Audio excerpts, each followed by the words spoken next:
Vous êtes nombreux à nous suivre sur Forum Le Jeune du Message. Vous, fidèles abonnés, qui nous faites confiance, nous vous disons merci et que le Seigneur vous bénisse.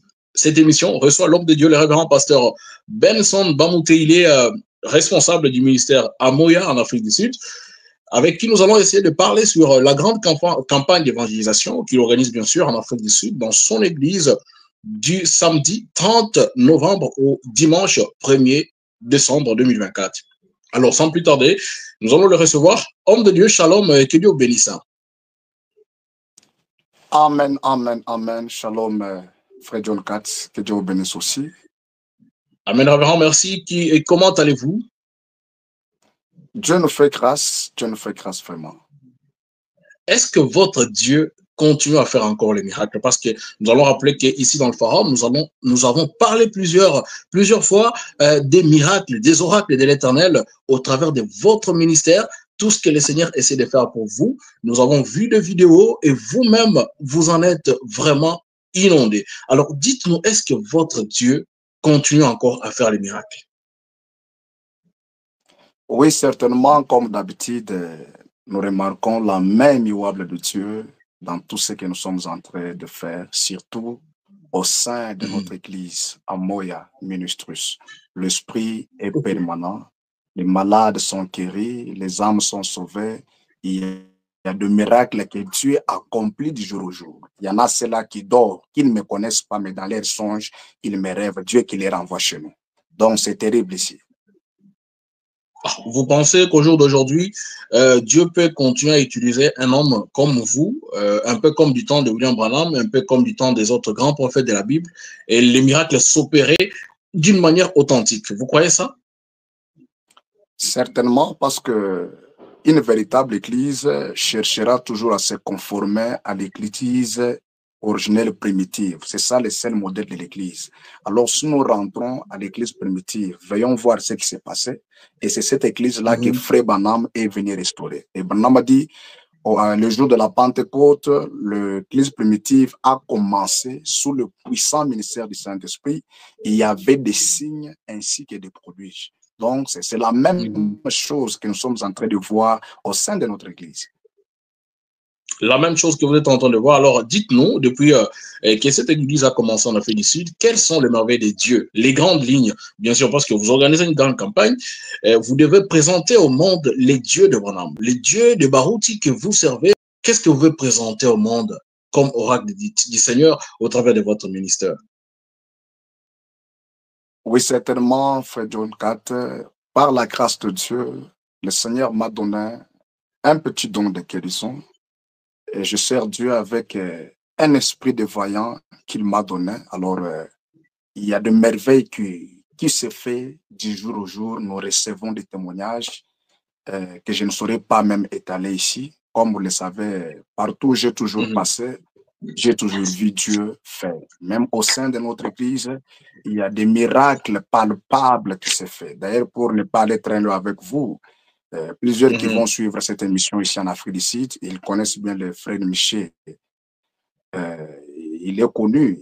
Il veut venir me voir, pasteur, j'ai une petite situation là, tout avec le problème de l'argent. Je lui ai dit, calme-toi, je vais prier, Dieu va opérer un miracle. Et je priais le matin, le frère a eu l'argent dans son compte bancaire. Bon, si on peut commencer à étaler ici les choses que Dieu fait, les autres nous taxeront de choses, c'est un orgueilleux, tout, alors que nous élevons seulement Jésus en parlant de ses hauts faits et ce merveille. Vous avez dit que Dieu a créé l'argent dans les comptes de ce précieux frère. Est-ce que vous en avez la certitude? Est-ce que ce frère n'avait pas peut-être quelqu'un qui avait sa dette et qui a peut-être transféré cet argent? Vous êtes sûr que cet argent ne venait de nulle part et le frère vous a confirmé cela? Je vous dis vrai, frère Michel, il est connu dans ce pays. C'est un homme intègre. C'est un homme qui craint Dieu. C'est un homme qui craint Dieu. Il est venu me voir. Je lui ai dit, calme-toi. Nous servons un Dieu de promesses infaillibles, un Dieu créateur. On a prié, Dieu a créé l'argent dans son compte bancaire. Bon, en fait, ce n'est pas la première fois que je vis ça. À Kinshasa, je priais pour un jeune homme. Il fit mon administrateur, il s'appelle Blanchard. Je vous dis vrai, je lui ai dit, je vais prier pour toi afin que le Seigneur puisse augmenter ton salaire. À cette époque-là, on lui payait $500. J'ai prié, le même mois, il a reçu $1000. Donc, j'ai toujours vu Dieu faire ça. Ce n'est pas la première fois. Donc, vous pensez qu'au jour d'aujourd'hui, ce genre de miracles existent? Est-ce que vous en avez des modèles dans la Bible, dans la parole?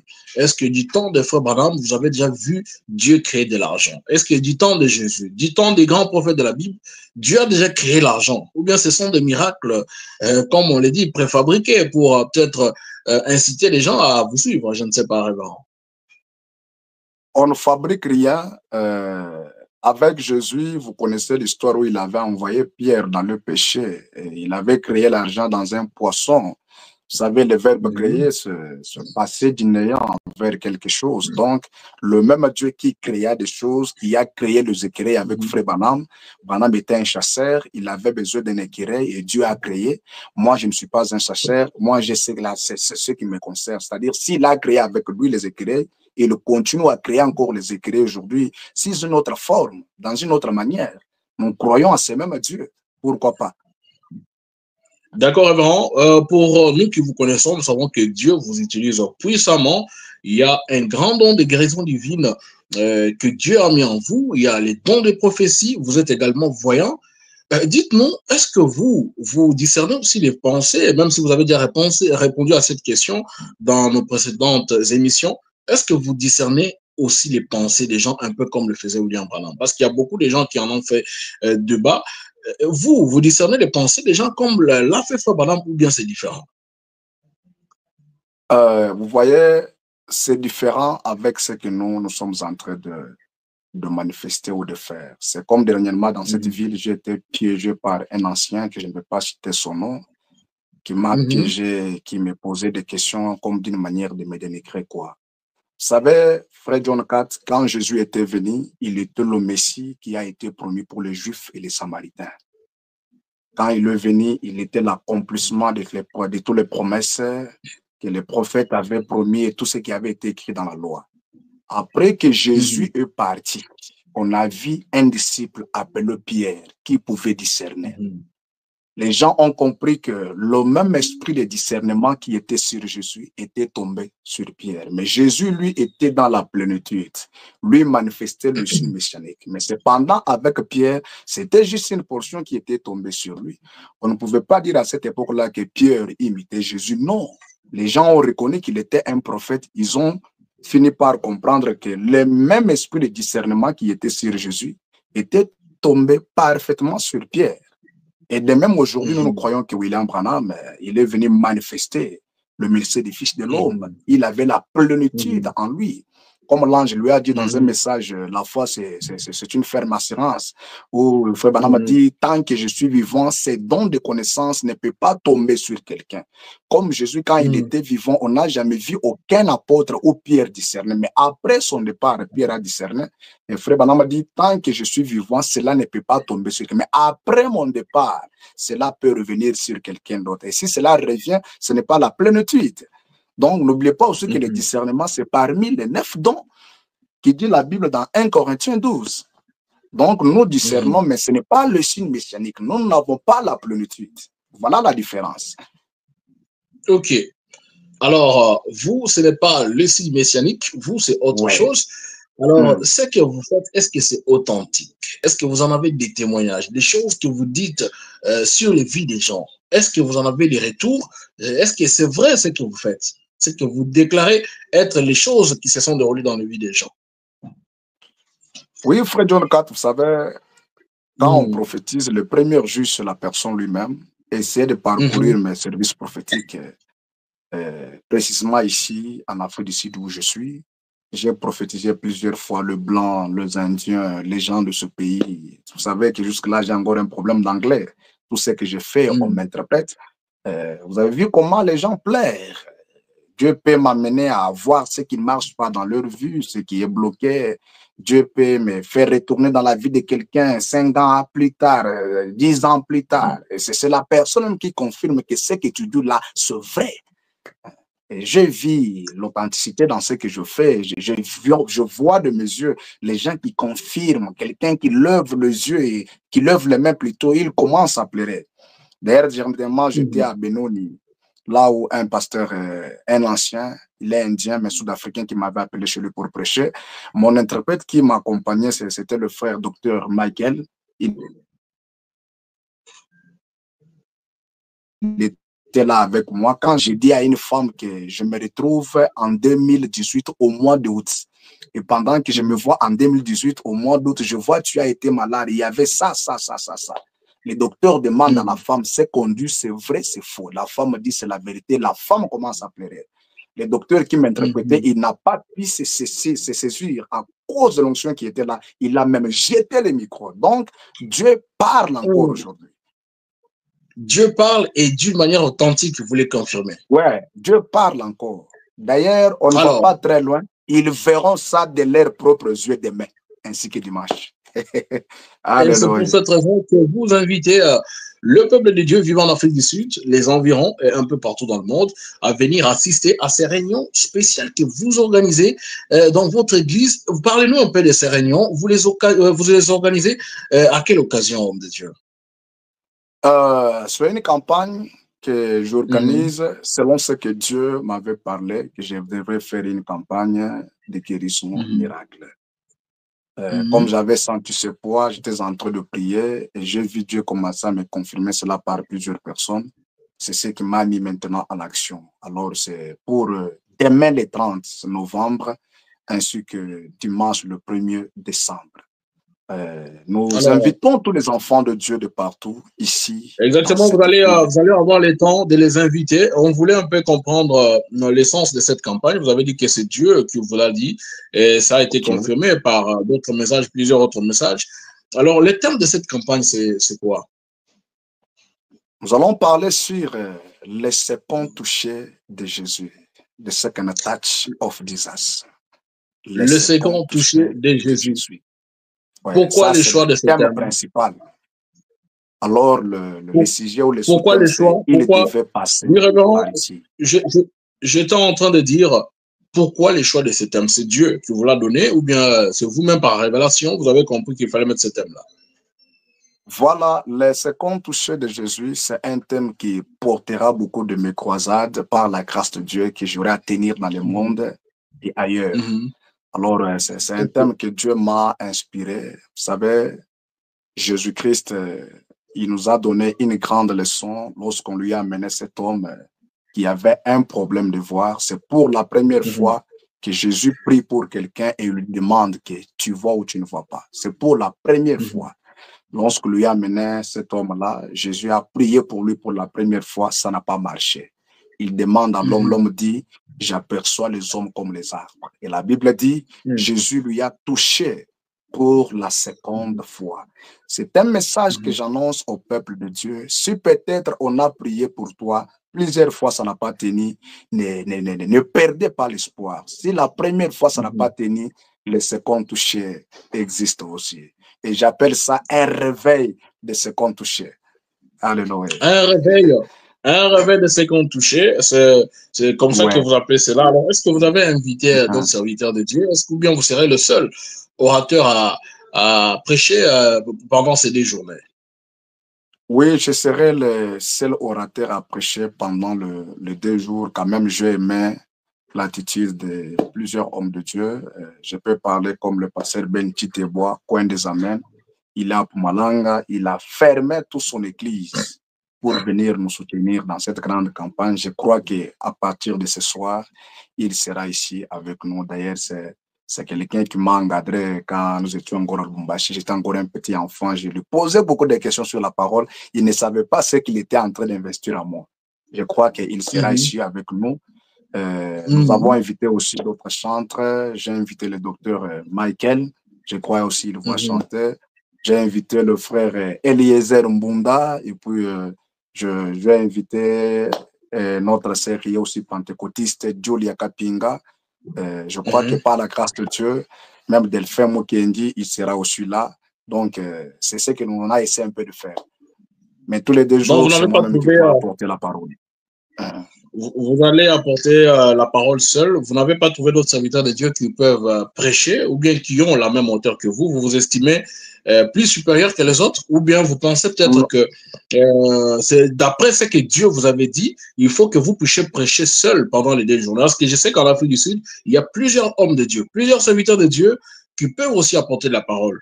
Dites-nous pourquoi vous n'avez pas sélectionné d'autres joueurs qui sont dans le camp pour bien sûr vous aider à marquer le bien ensemble. Oui, je le fais sur base de ce que Dieu m'avait parlé. Moi, je suis quelqu'un qui traite bien avec tout le monde, qui respecte tous les anciens, et je crois à la grâce que Dieu a donnée à ses serviteurs. Je ne suis pas quelqu'un qui croit que non, Dieu m'utilise que moi. Non, non, non. Je n'ai jamais pensé comme ça. Dieu nous a donné des grâces différentes pour sa propre gloire et pour l'édification de son corps. Je crois qu'il y aura toujours des occasions où je vais faire appel aux autres serviteurs de Dieu de venir prêcher comme d'habitude. Mais dans cette campagne, c'est Dieu qui m'a conduit de prêcher seul comme ça. D'accord, merci beaucoup. Vous avez parlé des artistes musiciens qui vont intervenir. Vous avez cité notamment d'autres musiciens qui ne sont pas du message. Ils sont pentecôtistes, comme on peut les appeler ainsi.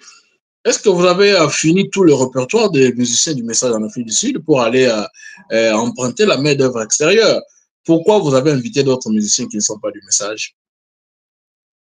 Non, non, ce sont je les dirais comment, nous les mettons juste là pour les appâts, pour attirer un peu d'autres personnes. Vous savez, je vis même beaucoup des anciens faire ça. J'ai vu même le coach, l'ancien des anciens, l'apôtre d'amour, le révérend apôtre Baruch Kasongo, lors de ses campagnes. Il invitait les Mike Kalambai, les Laure Mbongo.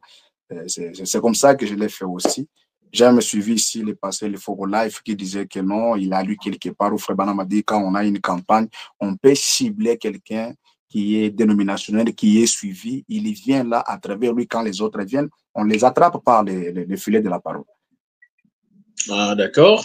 Vous avez suivi les anciens, mais vous ne nous avez pas dit ce que Frère Branham a dit. Vous avez cité ce que l'ancien life, vous l'avez dit, l'ancien life, vous avez oui, ce que l'ancien life avait dit là, il avait lu une citation de Frère Branham. Il avait lu Frère Branham. Il dit c'est ce que Frère Branham a dit. D'accord, on vous en concède. Alors, homme de Dieu, nous allons parler exactement de l'adresse. Dites-nous, votre église se trouve où pour que les enfants de Dieu qui seront disponibles dans la ville, qui viennent aussi palper de leurs doigts ce que Dieu fait au travers de votre ministère. L'adresse de l'église, c'est où? Nous sommes sur numéro 196, Louis Bota Avenue, Johannesburg, en face de la salle Victoria, là où la CRTT Maccabi avait fait son concert dernièrement. C'est là où nous sommes, et sur numéro 196, Louis Bota Avenue, ici à Johannesburg, en face de la salle Victoria. C'est là où nous sommes, c'est là où il y a notre église. Mais il paraît que votre église se trouve encore dans votre salon. Est-ce que vous pensez que vous aurez assez de place pour accueillir tout ce monde qui pourra être là pour vivre les oracles de l'Éternel? Est-ce vrai que votre église se trouve encore au salon? Non, non, non, non, non. Je n'ai pas commencé une église au salon, Frère John Katz. Quand le Seigneur m'a convaincu qu'il est question de lui, je payais la salle. Ouais. C'est là où nous sommes. Nous ne sommes pas au salon, nous sommes dans notre salle. Oh, oui. OK. Et vous avez la capacité d'accueillir combien de personnes à ce jour? Cet endroit-là, même 200, 300, ça peut entrer. Sans problème. Ouais, d'accord. Merci beaucoup, homme de Dieu. Nous sommes contents de vous recevoir dans cette émission qui, justement, parlait de cette grande campagne d'évangélisation que vous organisez de demain, samedi 29 octobre 2024, au dimanche, je voulais dire 30 novembre 2024 au 1er décembre 2024. Alors, dites-nous, à quoi est-ce que les enfants de Dieu peuvent s'attendre en venant participer à cette grande campagne d'évangélisation? Je lance un message officiel à tout le peuple de Dieu de Johannesburg. Voilà une opportunité à ne pas rater. Je ne sais pas sur quoi quelqu'un est en train de passer. Tu es malade, tu as des problèmes. On a prié pour toi plusieurs fois, ça n'a pas marché. Dieu te donne un rendez-vous où il va te toucher pour la seconde fois. C'est demain samedi le 30, au dimanche le 1er décembre 2024. Venez nombreux, vous êtes malade, Vous voulez voir un Dieu qui guérit les malades, un Dieu qui parle avec précision et qui donne la solution. Voilà l'opportunité. D'ailleurs, je me souviens, comme je parlais avec vous, frère John 4, je me rappelle d'une dame qui m'avait reçu quelque part, je l'avais prophétisé, ainsi me dit l'Éternel. Je vois, tu seras engagé. Nous étions avec un frère, parce que je sais que cette vidéo sera suivie, John Mokubai, qui m'interprétait, la sera appelée pour nous dire que, prophète, souvenez-vous de ce que vous m'avez dit. Tu m'avais dit que je serais engagé, certainement on m'a engagé, Dieu m'a donné un travail, je suis devenu un manager d'une banque ici en Afrique du Sud. Donc nous croyons dans un Dieu qui parle et dans un Dieu qui accomplit cela. J'appelle le peuple de Dieu de partout, c'est un rendez-vous à ne pas rater. C'est un rendez-vous qui est gratuit pour tout le monde. Un rendez-vous à ne pas rater. Je pense que ce sera de 16h à 19h chaque jour pour les deux journées, dès demain samedi, donc de 16h à 19h. Nous invitons également les enfants de Dieu à aller participer à ces réunions. Je crois qu'ils vont quand même bénéficier de votre ministère. Nous en sommes témoins des choses que le Seigneur a pu faire au travers de votre ministère. Pour ceux qui en doutent encore, ils peuvent également vous appeler à votre numéro de téléphone pour avoir plus de précisions sur ce programme. Si vous acceptez de passer votre numéro de téléphone pour les frères et sœurs qui pourront aussi avoir besoin de vous poser quelques questions en rapport avec ce programme. Ok. Je suis joignable sur ce numéro 072. Donc, plus 277. Plus 27, 72.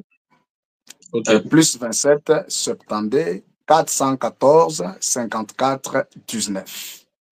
Plus 27, 72, 414, 54, 19. Alors, est-ce que ces réunions passeront aussi en ligne? Est-ce que vous pouvez nous donner l'adresse YouTube, la chaîne YouTube, bien sûr, ainsi que la page Facebook, si jamais vous en avez une? Ouais, je crois que je vais parler avec l'administrateur, comme vous êtes là après, pour voir un peu comment vous pouvez partager ça sur Forum Le Jeune du Message. On peut filmer sur notre page Facebook, Benson Bamouté, même sur notre chaîne YouTube, toujours Benson Bamouté. Je ferai tout pour que ça passe en live sur Forum Le Jeune du Message. Révérend Benson Bamouté, nous vous disons merci pour avoir accepté notre invitation. Que le Seigneur vous bénisse richement. Nous vous donnons rendez-vous, frères et sœurs, vous qui nous suivez en direct. Le rendez-vous est fixé pour demain, samedi 30 novembre 2024, à partir de 16h en Afrique du Sud.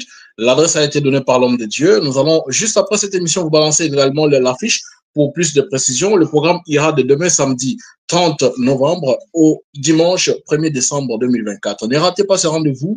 La main du Seigneur, les secondes touchées, comme l'a dit l'homme de Dieu, je crois que cette main du Seigneur vous fera du bien et vous ne manquerez pas de bénéficier également des oracles de l'Éternel. Que le Seigneur vous bénisse. Nous vous donnons rendez-vous prochainement. Je rappelle à la présentation que c'était votre frère John 4, votre habitué. Nous vous donnons rendez-vous prochainement dans le cadre de nos émissions du Forum Les Jeunes du Message. Bye et à la prochaine. Merci.